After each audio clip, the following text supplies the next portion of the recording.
Speaking Our Truth by Monique Gray Smith. In this book, we are embarking on a journey of reconciliation. This isn't a read and do nothing kind of book. It is an active exploration of Canada's collective history, our present, and our future. So why do we need to go on a journey of reconciliation?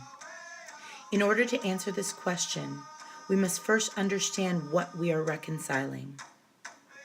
Until the last few years, most Canadians knew very little about residential schools.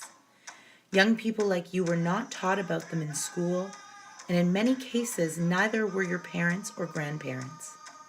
Some people had never even heard about them. But for over 150 years, Indigenous children were taken from their homes and placed in residential schools.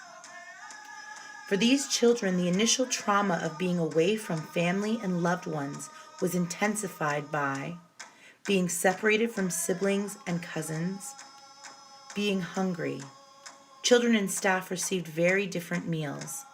The children's food was not nourishing, and at times it was rotten and full of maggots.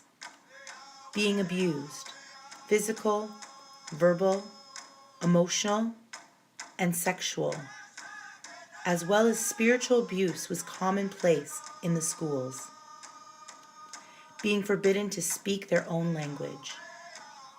Can you imagine this happening to you or someone you know? From the Marrow, Thieves by Sherry Dimeline. Minerva hummed and drummed out an old song on her flannel thighs throughout it all.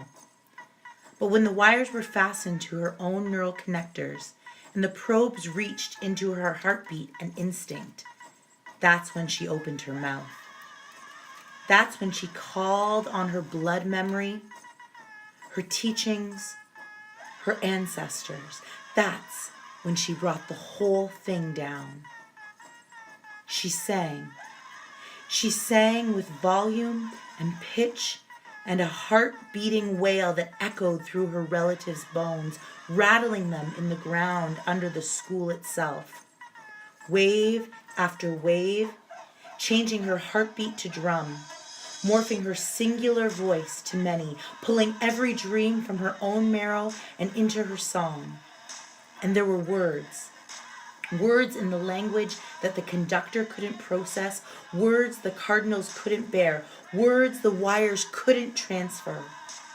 As it turns out, every dream Minerva had ever dreamed was in the language.